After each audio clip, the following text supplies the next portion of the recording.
ایک بہن فیصل آباد سے پوچھتی ہیں کہ میرے شوہر نے مجھے 3 مرتبہ طلاق منہ زبانی بول دی ہے، لیکن اب وہ کہتے ہیں کہ میں نے غصے میں بول دیا تھا اس لیے طلاق نہیں ہوئی۔ میرے انکار کے بعد اب وہ کسی مفتی صاحب سے بھی فتویٰ لے آئے ہیں۔ خاندان کے بڑے بزرگوں کا بھی کہنا ہے کہ مجھے صلح کر لینی چاہیے۔ اس معاملے میں میری رہنمائی فرمائیں، کیا ایک ساتھ 3 مرتبہ طلاق کہنے سے طلاق ہو جاتی ہے یا ایک ایک کر کے طلاق دینا ضروری ہے؟ جی بسم اللہ الرحمن الرحیم۔ دیکھیں، شریعت نے ایک عقد کے ذریعے زوجین کے مابین ایک رشتہ قائم کیا۔ اب اس رشتے کو ختم کرنے کے لیے بھی کچھ الفاظ، کچھ طریقہ کار شریعت نے متعین فرمائے۔ ہر چیز کا ایک طریقہ کار ہوتا ہے، جب اس طریقہ کار سے ہٹ کر کسی عمل کو کیا جائے تو عمل تو واقع ہو جائے گا، لیکن ایسی صورت میں انسان گناہ گار ہوگا۔ جس طرح نکاح کا ایک طریقہ کار ہے، اسی طرح طلاق دینے کا بھی ایک جائز طریقہ کار شریعت نے متعارف کروایا ہے۔ جائز طریقہ یہ ہے کہ کوئی بھی مرد جو اپنی خاتون کو چھوڑنا چاہتا ہے وہ ایسے طہر کے اندر طلاق دے، ان ایام کے اندر کہ جن ایام کے اندر خاتون نماز وغیرہ پڑھ سکتی ہے، پاک ہوتی ہے، اور اس دوران پھر عورت سے حق زوجیت والا معاملہ اس نے نہ کیا ہو۔ تو ایسی صورت میں ایک طلاق دے، جب اس کی عدت ختم ہوگی تو خاتون نکاح سے نکل جائے گی۔ یہ ہے طلاق دینے کا احسن طریقہ۔ رہی بات یہ کہ جب کسی نے 3 مرتبہ طلاق دے دی تو پہلی بات تو یہ ہے کہ طلاق ہوتی ہی غصے میں ہے۔ کوئی پیار سے تو نہیں کہے گا کہ آج تم بڑی خوبصورت لگ رہی ہو اور میں تمہیں تحفے کے اندر معاذ اللہ کوئی طلاق والا تحفہ دیتا ہوں، ایسا تو نہیں ممکن۔ غصے میں ہی طلاق ہوتی ہے اور اسی لیے غصے کو حرام قرار دیا گیا۔ تو جب خاوند نے 3 مرتبہ کہہ دیا، طلاق واقع ہو گئی، اب رجوع ممکن نہیں ہے۔ رہی بات یہ کہ فلاں مفتی صاحب سے فتویٰ لے آئے ہیں، یاد رکھیں کہ ہمارے لیے دلیل اور حجت قرآن مجید فرقان حمید کی آیات ہیں۔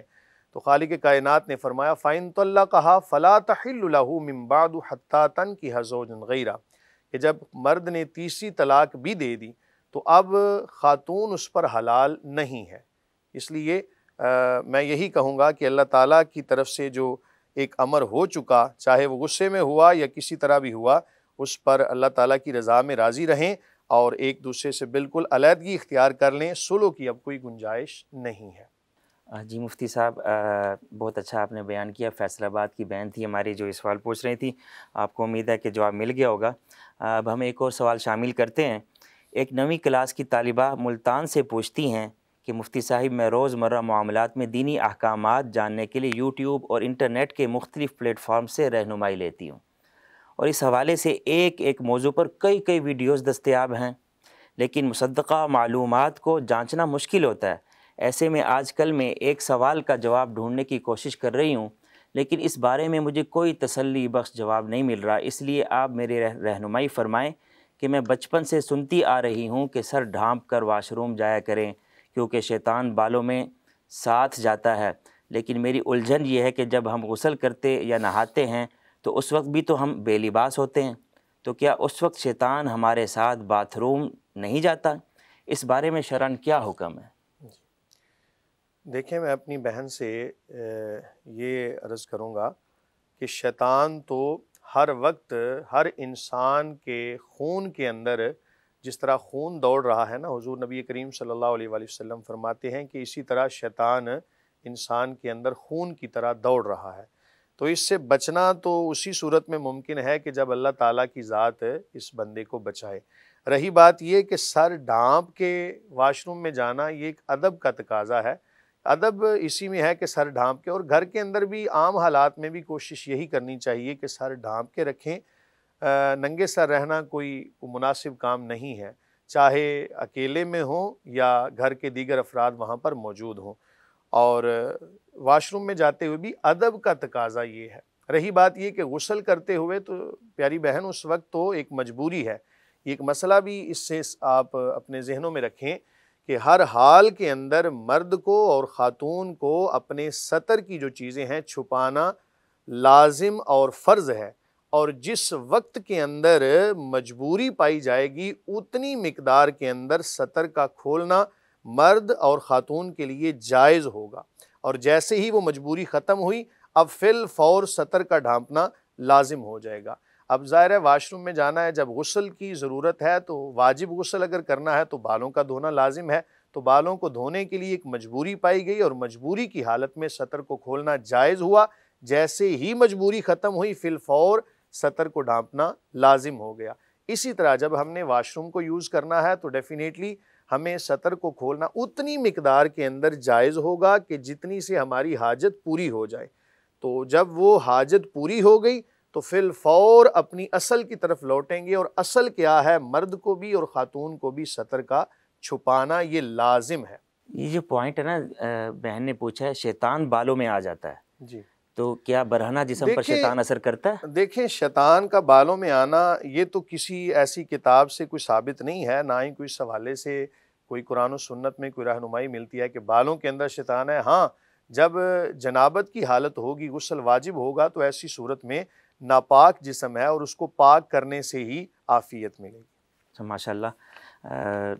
ہم اس میں ایک اور سوال شامل کرتے ہیں مفتی صاحب۔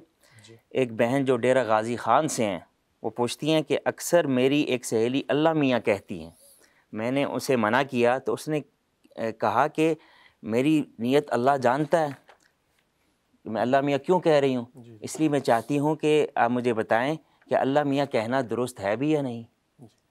دیکھیں اللہ رب العالمین کا جو ذاتی نام ہے وہ ہے اللہ، اس میں جلالت اس کو کہا جاتا ہے، اور اس میں جلالت کے ساتھ وہی القاب لگائے جائیں کہ جو قرآن و سنت کے اندر موجود ہیں۔